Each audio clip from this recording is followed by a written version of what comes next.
Señor Jesús, gracias por Javi, gracias por todo lo que tú haces en su vida, por lo que él haga, Señor, venga de lo que tú haces en él, Señor, de su ser, de cómo tú transformas su ser, Señor. Amén. Te rogamos que tú lo unjas en este momento para que tú nos des a nosotros directamente de tu boca, Señor, directamente de tu corazón, Cristo. Todo es por ti y para ti, y en ti confiamos, Señor. Todo es por ti y para ti. Y te entregamos este tiempo, te entregamos nuestros oídos, te entregamos nuestra mente, te entregamos nuestro corazón, Señor. Y te pedimos que la alinees a tu voluntad para ser como tú, Señor Jesús. Amén, Padre. En tu nombre, amén. Amén. Qué bueno. Ya viene ahora, me voy a bajar esto porque está muy alto y si no, no me veréis la cara. A ver si te casas ya, que te estás quedando para vestir santos. Los niños, perdona, los niños se ponen sí, porque a ver si les voy a dar, si van a creer ellos que se tienen que casar. ¿Sí? Sí, y salir los niños y además me dijeron que pidiera, por favor, para toda esta temporada de verano que no se hacen clases al uso, sino talleres en los que se involucran como profesores a cualquiera de la comunidad que esté interesado en enseñar algo, en hacer un taller de manualidad. Si eres carpintero y quieres enseñar cómo martillar un clavo, como sí, lo que sea, eso ¿vale? es bueno, esto está bien. Es una gran idea, ¿eh? Lo de enseñarles a los niños con un martillo y un clavo me parece genial. Entonces, por favor, apúntate. Hombre. Es una buena idea, si no digo que no. Pero estaba viendo en mi mente, estaba viendo a mi hijo con un martillo y un clavo en un momento dado. Bueno, como os estaba diciendo, que me ha perdido un poquito de fuerza, pero a ver si te casas ya, que te estás quedando para vestir santos. Ay, cuando encuentras a la persona adecuada, el amor es para siempre. Ay, es que estoy esperando a encontrar mi media naranja. Es que estoy con esta persona tan diferente a mí porque los opuestos se atraen. Lo importante es el amor, no necesitamos ningún papel. ¿Cuántas frases, cuántas inercias, cuánta sabiduría popular hay en la sociedad respecto a lo que sabéis que estoy hablando, ¿verdad? ¿De qué estoy hablando? Del amor, de las relaciones románticas, del matrimonio. Como nos decía Valeria, empezamos nuestra serie hablando de inercias familiares. Y claro, hay que empezar hablando del matrimonio porque es lo primero. La creación de la familia. Está el matrimonio ahí involucrado. Y parece que la sociedad casi lo sabe todo sobre el matrimonio, ¿verdad? Es un caldo de cultivo perfecto para que salgan estas frases tan maravillosas y tan sabias. Parece que todo está dicho. Y la verdad es que queramos o no, estas frases, de tan escuchadas, de tan dichas, nos afectan. Nos afectan y nos pueden crear inercias también a nosotros. Nos pueden crear prejuicios, nos pueden crear ideas preconcebidas cuando nos acercamos al matrimonio. Se integran en nuestra mente, nos permean, ¿verdad? Nos afectan. Sin embargo, luego llegamos al matrimonio y lamentablemente escuchamos otro tipo de frases. Somos tan diferentes que solo podemos separarnos. Se ha terminado el amor, no hay nada que hacer. Hay una frase de Cerveceo que me la vais a permitir, que es te casaste, la cagaste. Que esa te la dicen los amigos, ¿no? Cuando vas a hacer algo y no puedes, es una frase de Cerveceo de esas, también. O la gran Rocío Jurado que nos decía que se nos rompió el amor de tanto usarlo. Pero es lamentable, qué contradicción. Por un lado, hay frases muy bonitas, hay ideas preconcebidas muy grandilocuentes, pero luego también estas frases, seguro que os habéis hartado de escucharlas. Seguro que las habéis tocado. Y también seguro que de alguna manera nos pueden afectar. Son muchas inercias que la sociedad nos ofrece, que las asumimos muchas veces como reales. No siempre nos peleamos contra estas inercias. Que no nos cuestionamos alguna vez. Porque a lo mejor tú estás pasando por un momento y cuando te dicen eso, pues te ves reflejado. Y las puedes asumir como ciertas. Pero me gustaría que hoy abriésemos nuestra mente, como decía nuestra hermana Valeria, nos dispusiésemos a que hubiera alguna fuerza que dentro de nuestra inercia nos tocase y cambiase nuestra dirección, cambiase nuestra velocidad. ¿Y por qué no? Podríamos preguntarnos qué tiene que decir la Biblia sobre eso. ¿Sabes qué? Dios es el creador del matrimonio. Él lo pensó, Él lo diseñó. ¿Qué te parece si le preguntamos directamente a Él? ¿Sí o no? Le preguntamos a él. Estamos hoy todavía un poco dormidos, ¿eh? Con la reunión de las 12 la gente se nota que está más despierta, hermano. Muy bien, pues vamos a los antecedentes. Vamos a ir directos al grano, al principio. No nos vamos a mover de Génesis, del principio. Y los antecedentes son cortos, porque solo vamos a hablar del capítulo 1 y el 2, con lo cual no puedo hacer una introducción muy larga, porque no hay todavía mucha cosa escrita. Pero bueno, en los capítulos 1 y 2 vemos cómo se nos narra la historia de la creación de la naturaleza, de la creación de los seres vivos, y vemos cómo Dios dice que todo eso, ¿cómo era? Bien, empezamos a despertarnos, eso está bien. Y continúa la acción creativa de Dios y crea al ser humano. ¿Y sabéis lo que nos dice? Que no era bueno. ¿Cómo que no es bueno Dios? Bueno, vamos a leerlo bien. Dice que no es bueno que el ser humano esté solo. Nota que digo ser humano, porque no es una cuestión de varón y hembra, eso aparece un poco más adelante, cuando habla de Ish y de Isha.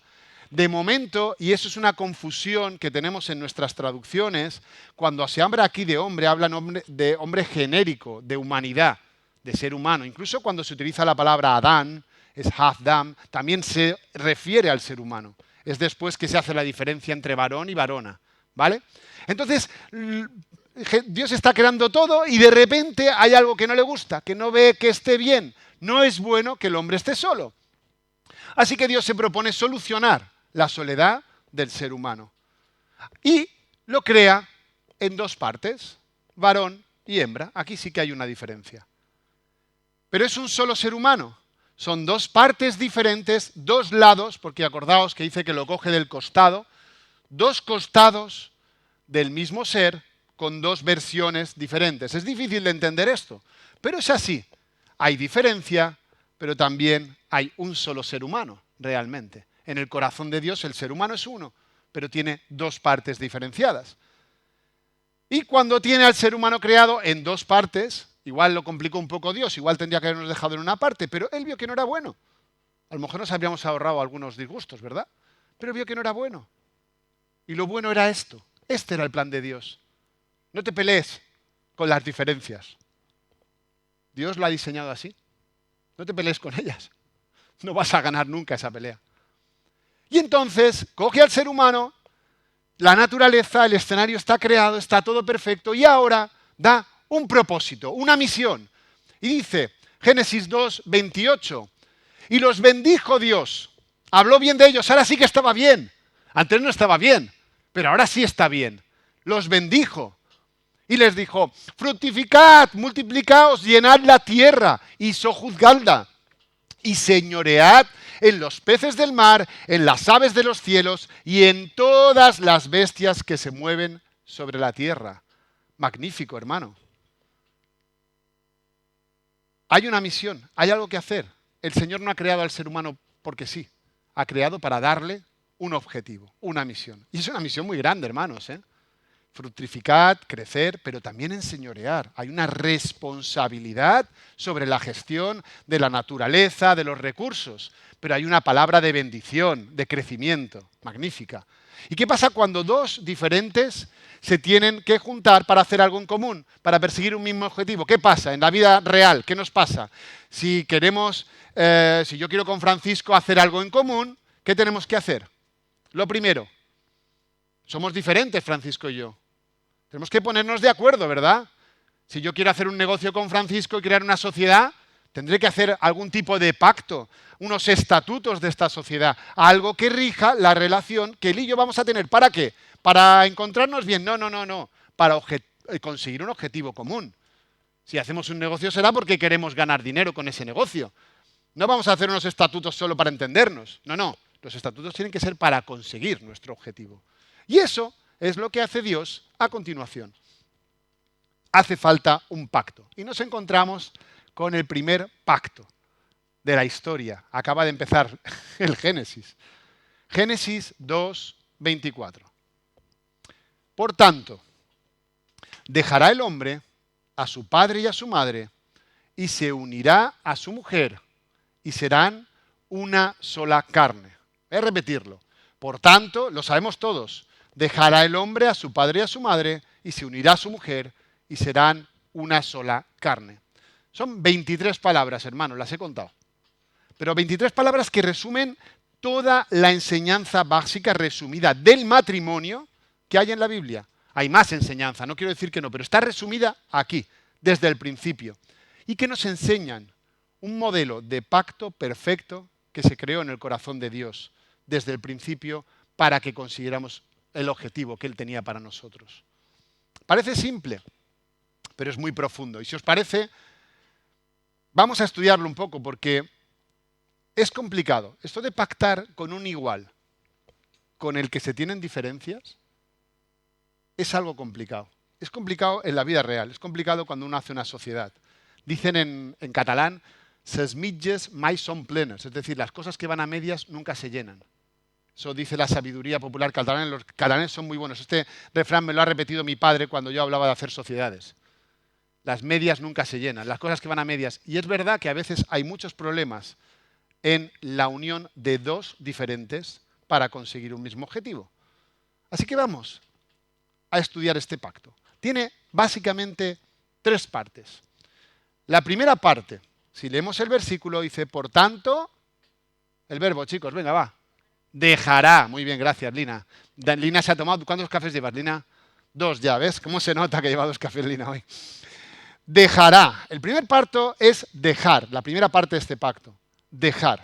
El primer paso para este pacto del matrimonio que nos propone Dios es abandonar todas las relaciones para establecer una nueva relación permanente entre el hombre y la mujer. Lo primero que hay que hacer es dejar. Y ojo que cuando dice dejar al hombre, podríamos también girarlo, también dejará a la mujer, ¿eh? Que ninguna se sienta excluida, que aquí es fácil incluso resguardarse. Dejarán a sus padres. ¿Por qué empieza con padre y madre? Bueno, pues porque padre y madre, si tuviéramos que poner el ejemplo de la relación más importante y que más marca al ser humano, usaríamos esa, la del padre y la madre. Hasta ese momento del matrimonio es la relación que más te ha marcado.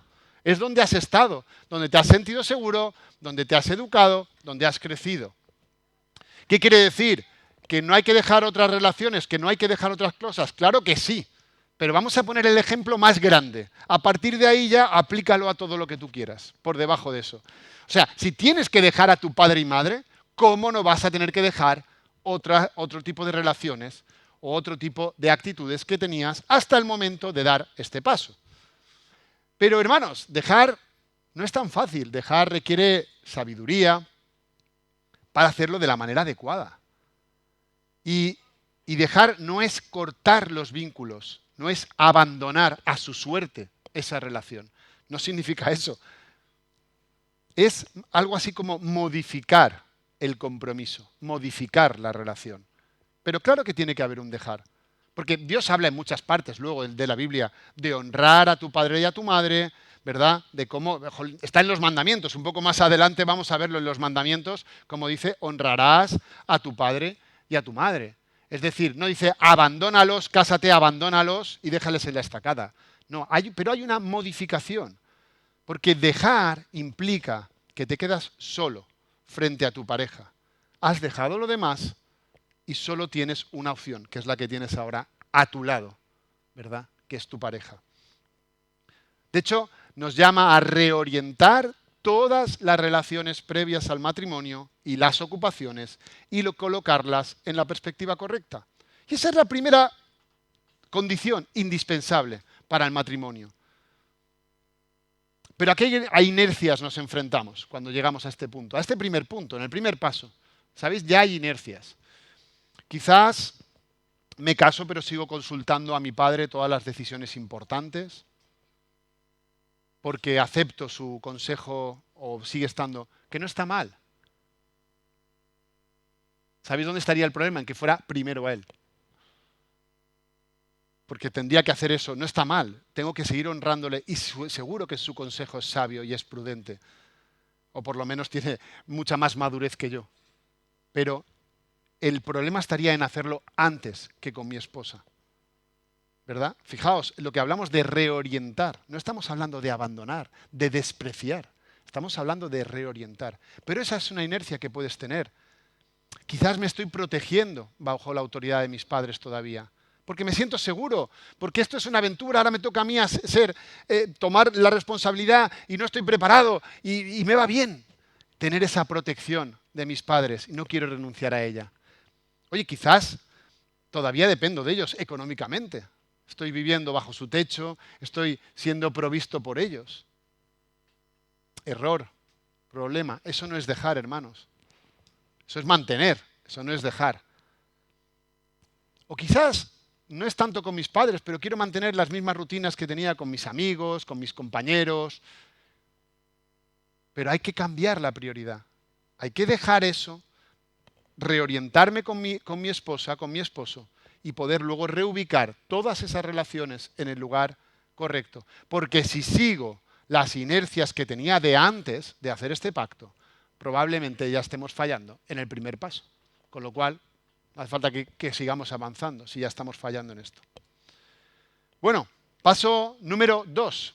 Porque dejará el hombre a su padre y a su madre y se unirá. Bien, vamos llegando todos. Qué bien que me acompañéis.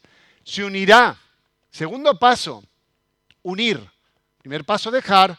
Segundo paso, unir. ¿A quién? Y se unirá a su mujer. Dejará al hombre a su padre y a su madre y se unirá a su mujer. ¿A quién? A su mujer. Y la mujer a su marido. Y solamente a ella, y solamente entre hombre y mujer. Y hermanos, igual esto que voy a decir hoy no es muy popular, pero el matrimonio solo está en el pacto divino cuando es monógamo y exclusivo y heterosexual. Eso es lo que podemos ver en la Biblia. Ya sé que hoy en día estamos oyendo muchas inercias que no hablan así, que incluso está mal dicho, que incluso te puedes exponer a una denuncia cuando dices eso, pero es que hay que decirlo, es que está ahí. Y nosotros, que tenemos fe y somos hijos de Dios, tenemos que ir a la fuente y aprender esto. Y aunque nos cueste ir contracorriente en este caso, por ejemplo, tenemos que entenderlo bien. Importante, se unirá solo a su mujer como también una condición de exclusividad. Es cierto que en la cultura que venía a continuación veríamos poligamia. En la Biblia la tenemos ahí reflejada, pero en el corazón de Dios, cuando crea este pacto, yo creo que esto no estaba contemplado. Yo no soy un erudito, ni soy un superteólogo, pero simplemente viendo lo que veo en la Biblia, creo que Dios estaba contemplando este pacto como una unión única y monógama también en este sentido. ¿Y qué significa unir? Es muy interesante. Si podemos ver la palabra hebrea que se utiliza aquí, el verbo es dabak. Y dabak es una acción de pegarse, de permanecer juntos, de mantenerse firmes, incluso de tomar, de perseguir, bajo persecución, de perseguir algo y atraparlo. Eso es la palabra que utiliza aquí. Y se utiliza en el Antiguo Testamento mencionando a Dios con su pueblo. Es decir, de la misma manera se utiliza el mismo verbo para unirse a Dios, para la acción que hay que tener de mantenerse unido a Dios. Fijaos que no es un verbo tomado a la ligera, es un verbo que ya se nos pone aquí de ejemplo, pero luego va a ser utilizado para reflejar cosas muy grandes, como la unión de Dios con su pueblo. Y si vamos luego a la palabra que se utiliza en el Nuevo Testamento o en la traducción, es muy interesante también. Es un verbo que implica pegarse como si fuera con cemento o soldar. ¿Sabéis lo que es soldar? Cuando tú tienes dos piezas de metal y las quieres juntar, os habéis visto todos cómo le dan con un arco de electricidad y cómo saltan chispas. Pues bien, lo que pasa en ese momento no es que estén poniendo pegamento y eso haga que se peguen. Lo que pasa es que se están calentando las dos piezas a tal temperatura que el metal se funde y se quedan fundidas entre ellas. Eso es soldar. ¿Y sabéis lo que implica cuando algo está soldado? Porque cuando algo está pegado, yo puedo a lo mejor poner algún tipo de disolvente y disolver ese pegamento, o a lo mejor con temperatura, puedo disolverlo y puedo despegarlo. Pero cuando algo está soldado, solo se puede separar de una manera traumática. Una soldadura solo se puede separar con una máquina de disco, metiendo allí y cortando. Eso es estar soldado, porque ya no hay dos piezas. Hay dos partes formando una sola pieza. Ese es el verbo. Fijaos qué bonito el griego en este sentido, ¿no? ¿Qué profundidad tiene tan bonita, ¿verdad? Pero ¿qué inercias nos encontramos cuando hablamos de unir? Pues yo creo que hay una que es muy básica, y es que a veces pensamos que el amor, que el enamoramiento, que el rito del casarnos ya nos están uniendo.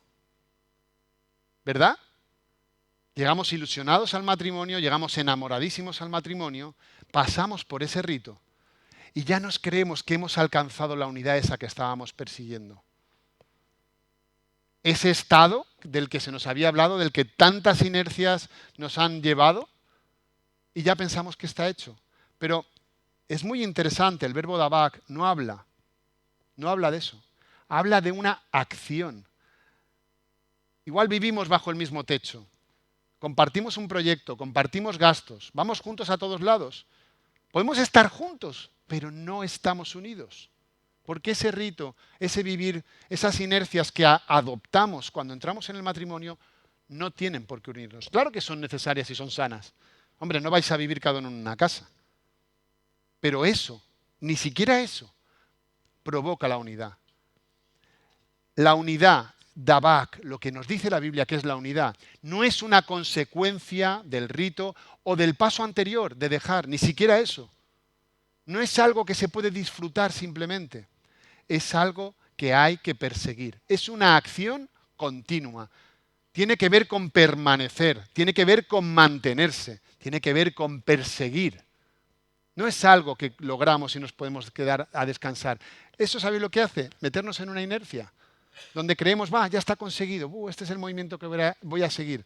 Y probablemente esa inercia no te lleve al buen fin con tu matrimonio. Porque no hay nada estático, hermanos. Cuando uno quiere unir dos barcos, no sé si hay algún marinero en la sala, cuando dos barcos se quieren unir, lo primero que hacen es poner unas defensas, que eso es interesante, para que cuando choquen, no choque metal contra metal, unas defensas, unas boyas muy grandes, las debéis haber visto. Pero además, aunque consigan unirlos en medio del mar, estoy hablando en alta mar, si no se hace nada más, os aseguro que esos dos barcos, al momento, empezarán a separarse otra vez. Es imposible que se mantengan. Aunque sean idénticos los barcos, lleven la misma carga, tengan las mismas características, se van a empezar a separar. Para mantenerlos unidos solo hay dos opciones. En estos barcos modernos que tienen muchos propulsores y muchos chorros por los lados, tiene que estar el piloto todo el rato corrigiendo y empujando un poco para que se una. O la otra opción es atarlos bien atados entre ellos. Si no, es imposible que esos dos barcos puedan tomar un mismo rumbo o puedan hacer algo, ni siquiera mantenerse quietos. No hay nada estático, hermano. Y en nuestros matrimonios tampoco hay nada estático. Lo que no nos une, hermanos, cualquier acción, cualquier cosa que no nos une más, que no persigue el estar unidos, va a separarnos. Ojo con esta frase que me parece muy fuerte, ¿vale? Que es una interpretación mía, ¿vale? No quiero que la cojáis como santa palabra, pero creo que es fruto de la reflexión y de la práctica. Cualquier cosa que no nos une, que no persigue nuestra unidad, nos va a separar. Cualquier cosa, hasta las cosas más sencillas, las que menos dañinas parecen. La unidad, además, implica permanencia. No es una unidad, acordaos de aquello de estar soldados. Con lo cual, cuando hay que romper esta unidad, solo va a haber dolor. Porque esa unidad es tan fuerte, la unidad del pacto que nos propone Dios, que no se va a poder separar sin dolor. Yo creo que todos somos conscientes de esto, ¿verdad? Tercer paso. Dejará al hombre a su padre y a su madre y se unirá a su mujer y serán una sola carne. El tercer paso le he llamado intimar, llegar a la intimidad. Y intimar es una tarea inevitable para este pacto. Es el siguiente paso. Primero había que dejar, naturalmente, no podías unir algo si no habías dejado lo anterior. Vale, ahora ya estamos en el segundo paso, estamos uniendo, estamos persiguiendo esa unidad. Pero fijaos que ni siquiera basta con unir, hay un tercer paso, la intimidad. Y es inevitable, para alcanzar la unidad perfecta hay que pasar por este paso, hay que intimar, hay que ser una sola carne. La imagen también es preciosa, ser uno solo. Y cuando aquí habla de intimidad y de ser una sola carne, evidentemente está hablando de intimidad física. Está clarísimo, del texto sale. Pero no solo del texto, sale en el propósito. El propósito, ¿os acordáis cuál era? Fructificad, llenad la tierra. ¿Cómo lo vas a hacer eso? Pues teniendo hijos, evidentemente. Con lo cual, aquí está hablando de una intimidad sexual con un fin también de conseguir fruto. Pero, ¿sabemos bien lo que es la intimidad? Porque creo que es muy fácil. Y aquí si nos pusiéramos a estudiar las inercias a las que nos lleva la sociedad en el tema de la intimidad, hay tantas, hermanos, y tan dramáticas. Hay unas tendencias que lo simplifican, la intimidad sexual, a un momento lúdico, de placer. Esto no importa, tú ve con uno, ve con otro, sí. El asunto es pasarlo bien y que no nos hagamos daño, ¿verdad? Eso es una tendencia, pero es una tendencia, hermanos, que queramos o no, creámoslo o no, también nos afecta a nosotros. Podemos simplificar la intimidad a un momento de placer. O también podemos verlo pues como que hay otros, médicos, que hablan de la intimidad pues como una descarga fisiológica, como un momento donde se genera una serie de químicos en nuestro cuerpo que nos producen sensaciones muy agradables, también de relax. Y yo he llegado a recomendar la intimidad para relajarse. Es muy buen relajo. Y no quiere decir con eso que la intimidad, que el acto sexual no sea un tema placentero o no sea un tema donde están pasando un montón de reacciones químicas naturalmente. El Señor, amigos, nos ha diseñado para eso y el Señor no se equivoca. En nuestro cuerpo hay órganos que están dedicados, en el caso de las mujeres, exclusivamente a eso. Alucinante. Entonces, si negásemos eso de la intimidad, estaríamos negando la creación de Dios. Y Dios no se equivoca. Naturalmente que está ahí, naturalmente que hay un montón de procesos químicos que nos hacen sentir bien. Pero ¿creéis que es eso la intimidad? Porque esa es la inercia que nos está proponiendo la sociedad. Yo la veo de otra manera. Y creo que a la luz de este texto se ve de otra manera. Y esto ahora ya sí que es una interpretación mía. Cuando hemos trabajado esto en el curso de matrimonio, a mí me gusta decir, yo no sabía la diferencia entre pacto y contrato. Pues bien, el pacto es un trato que hacen dos personas y el contrato es cuando ese pacto que han hecho se pone por escrito y se firma. Se pone una rúbrica, ¿verdad? Firmamos los dos que hemos hecho ese pacto ahí. Pues a mí me gusta pensar que la intimidad es como la firma de este contrato. Porque tú podrías decir, ¿por qué hace falta si ya estamos unidos? Si el paso anterior era unir. Pero no, falta la firma. Falta ir el siguiente paso. Y me encanta la imagen que da la Biblia de ser una sola carne. Ya no solo estamos unidos, pegados o juntos. Hemos llegado a ser una sola carne. ¿Os acordáis al principio que os hablaba de cómo Dios crea un ser humano, pero con dos fracciones? Pues bien, en ese momento, hermanos, esas dos fracciones se unen en una sola. Y también reflejan el misterio de la creación, también reflejan el compromiso de Dios con el hombre, también reflejan el pacto de Dios con el hombre y la intención que tenía Dios al crear al hombre. De alguna manera también, hermanos, la intimidad nos acerca a Dios, la intimidad sexual. Y quizás me digáis, Javi, estás aquí espiritualizando todo esto un poquito. Pues sí, lo estoy espiritualizando. Pero es que la intimidad, hermanos, no solo es un tema sexual. La intimidad que nos propone este pacto es un tema integral. Es un tema de intimidad. O sea, hemos conseguido la unión, pero ¿qué pasa con lo siguiente?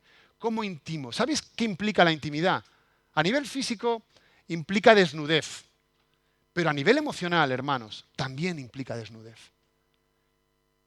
Dice más adelante que estaban Adán y Eva desnudos. ¿Y qué pasaba? Que no se avergonzaban. Eso es la verdadera intimidad. Cuando yo puedo estar también desnudo. Porque, hermanos, hay cosas de las que yo me avergüenzo. Hay cosas que me cuesta comunicar. Hay cosas que solo están en mi relación entre Dios y yo, que solo a Él se las puedo contar, porque me avergüenzan de verdad, mucho. Pero en la intimidad de mi relación con mi pareja, tengo que poder también mostrarme desnudos. Y lo ideal sería que también esas cosas pudiera compartirlas con mi mujer. Porque la intimidad no solo es un tema físico, es un tema emocional y es un tema también espiritual, hermanos. Como os decía, persigue una unidad que va más allá del simple estar juntos. Requiere desnudez, requiere transparencia y requiere hacerse vulnerable. Qué difícil es eso a veces, ¿verdad? Porque también nuestras inercias personales nos llevan a mantener nuestra fachada, a mantener nuestra manera de ser. No es que yo soy así. Pues a lo mejor no soy así, esa es la imagen que quiero dar. Pero en mi relación de intimidad es donde esa fachada se tiene que desmoronar. Y hay que ir un poco más allá. Y también implica, aparte de este compromiso, exclusividad y eternidad. Eso estaba en unidad. Hermanos, sí, en mi interpretación la intimidad es un firmar contratos. No debemos andar firmando contratos por ahí. No debemos, no es sabio. No podemos seguir la inercia de la sociedad que nos dice, no pasa nada. Hoy vas con uno, mañana estás con otra. No pasa nada. Mientras nadie se haga daño, perdona hermano, cuando uno se une, cuando uno firma un contrato y se quiere soltar, va a haber dolor. Vístelo como quieras. Igual no lo notas hoy. O te crees que no lo notas, pero va a haber dolor. No podemos ir por ahí firmando contratos sin ton ni son. Es algo muy, muy trascendental la unión de dos personas. Y la sociedad nos quiere hacer perder ese objetivo. La inercia no es esa. Aparte, estamos trabajando hace tiempo con personas, con matrimonios, ya llevamos unos años también, Josué, y bueno, a nivel pastoral, nos damos cuenta de cómo está siendo la intimidad atacada. Aquí dentro de la iglesia, hermanos, entre nosotros. Es un tema tan delicado y tan integral que el enemigo se está encargando muy bien de atacar, porque sabe que nos afecta integralmente. Y es dramático, y muchas veces no lo hemos entendido, y seguimos por inercia nuestro matrimonio sin haber entendido eso. A veces incluso con buena intención, con malas interpretaciones bíblicas, nos están poniendo losas, nos están poniendo cargas sobre este tema que nos están siendo muy difíciles de llevar y que están afectando seriamente a nuestros matrimonios. Y yo no quiero hacer aquí una apología sobre el curso de matrimonios que está dando esta iglesia, pero hermanos, hay que formarse, hay que aprender, aunque lleves 30 años casado, aunque lleves 50, hay que exponerse, hay que dejarse ayudar, hay que gritar, hay que pedir ayuda. No tengas vergüenza, nos pasa a todos. Es algo que está ahí y que el enemigo está muy interesado en atacar porque sabe que es uno de nuestros puntos más sensibles. Porque nos afecta integralmente.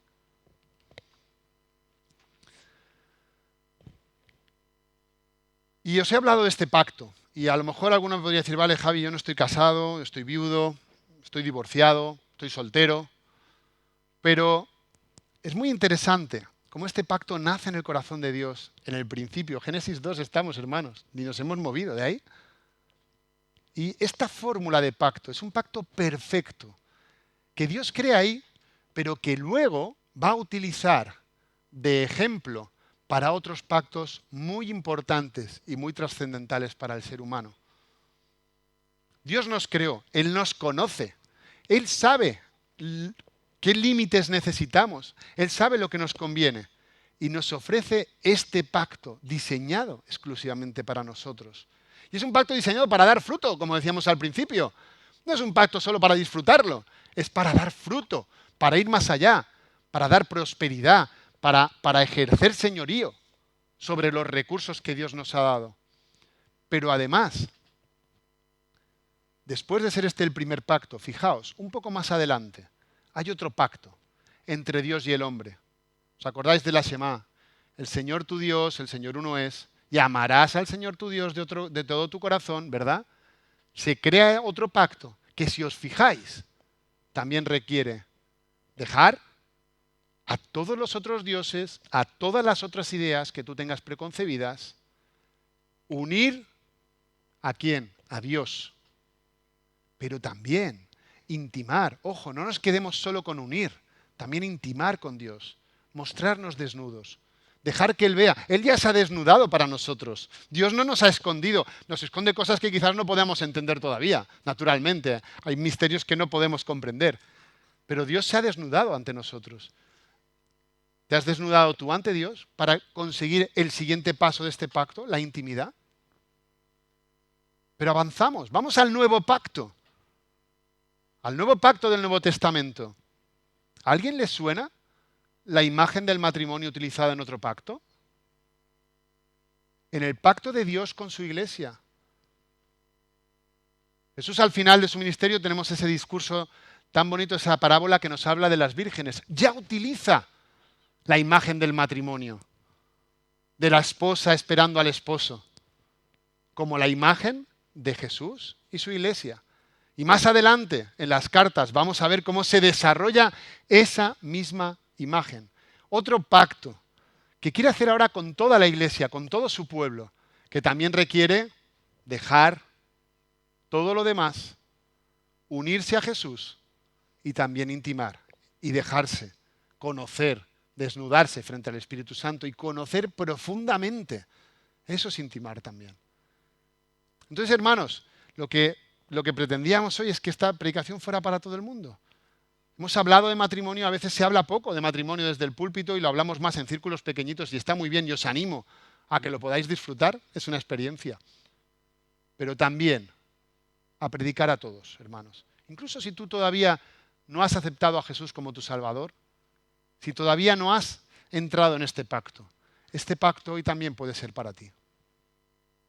Es un pacto que está pensado, diseñado para ti como ser humano y está pensado para fructificar. Y dice en la Biblia que por sus frutos lo conoceréis. Y creo que una buena manera de saber cuál es el termómetro de nuestros pactos es ver el fruto. Y en el ámbito del matrimonio no solo me refiero a tener hijos, me refiero a cómo está fructificando tu pacto. ¿Estás prosperando? ¿Estáis yendo para adelante? ¿Estáis enseñoreándoos de las cosas que Dios os ha dado como matrimonio? ¿Estáis también educando bien a vuestros hijos? ¿Estáis traspasándoles este pacto? Y en tu pacto personal con Dios, un gran termómetro es también ver el fruto. ¿Estoy teniendo fruto? ¿Estoy siendo de bendición para otros? Ese es uno de los grandes frutos. ¿Estoy cumpliendo la gran comisión de ir por todo el mundo y predicar el Evangelio a toda criatura? ¿Hay frutos de mi pacto con Dios? Y como iglesia también nos lo podríamos preguntar. ¿Hay frutos de nuestro pacto como iglesia con Dios? Es un buen termómetro, hermanos, y creo que es un buen momento. Hoy tenemos culto de Santa Cena, vamos a comer el pan y el vino. Y vamos precisamente a recordar un pacto. Y un pacto que no salió barato. Un pacto que se selló con sangre, con la sangre de Jesús. Y yo no sé si el Señor te ha tocado, si como decía Valeria, has notado esa fuerza que te está tocando para cambiar la inercia que tenías. Quizás una fuerza brusca, podría ser un choque. Eso realmente para las inercias, desde luego, quizás de forma demasiado dramática. Pero también a veces un pequeño toque, cuando uno está en movimiento y va para allá, un pequeño toque puede hacer que puedas reorientar tu destino. O a lo mejor un frenito para bajar un poquito la velocidad. O quizá un empujón para dar un poco de acelerón. Pero si te has dejado tocar en tus inercias, de tus pactos, de cualquiera de tus pactos, me gustaría que te planteases la posibilidad de poner otra vez ese pacto delante del Señor. Quizá es tu pacto matrimonial, quizá llegaste ahí por inercia. ¿Cuánta gente no se ha casado por inercia? Porque es lo que toca, porque es lo que me apetece, porque me hace ilusión. Y luego la cosa entra en una inercia que ves que no va, que el destino no es el que Dios quiere. Pero quizá estás aquí también, en esta iglesia, por inercia. Pues porque mis padres eran de aquí, porque llevo toda la vida, porque me gusta, porque me siento a gusto, claro que sí. Es un sitio bonito. Tengo hermanos, pero no he entendido, no he entrado en la profundidad del pacto que Dios me ofrece para estar aquí. O en tu relación con Dios. Sí, he dejado a otros dioses, me he unido a Dios, pero no estoy encontrando la intimidad que yo quería. No me abro, no dejo que el Señor me descubra. Él ya lo sabe, pero me tengo que desnudar. La acción la tengo que hacer yo. Quizás es un buen momento. Y te voy a invitar a que te pongas delante del Señor en este momento. Y me gustaría juntar esto con el pacto que os comentaba, con el pacto de la cena del Señor. Porque si no estamos disfrutando este pacto, si no estamos dejando que este pacto fructifique, de alguna manera no estamos dando valor a lo que pasó en la cruz. Y es un poco duro para mí pensarlo, porque me acusa a mí mismo. Pero de alguna manera le estoy restando valor a esto que vamos a celebrar ahora. A que Jesús muriera. ¿Y Jesús qué dijo? Este es el nuevo pacto en mi sangre. Y, no sé, a mí me conmueve pensar que nos vamos a acercar hoy aquí a la mesa del Señor, pero que tenemos que darle el valor que tiene este pacto. Así que te voy a pedir que te pongas delante del Señor. En tu sitio, vamos a orar cada uno. Igual hay tarea para esta semana. A lo mejor esta semana puedes coger a tu esposa o tu esposo y sentarte y decirle, oye, ¿tú crees que entendimos bien el pacto cuando nos casamos? ¿Tú crees que nuestro matrimonio está teniendo fruto? Eso hazlo en casa. Busca un momento, irte a cenar, irte a pasear y hablar de pacto. Pero aquí ahora podemos renovar también nuestro pacto con el Señor antes de acercarnos a su mesa. Vamos a orar.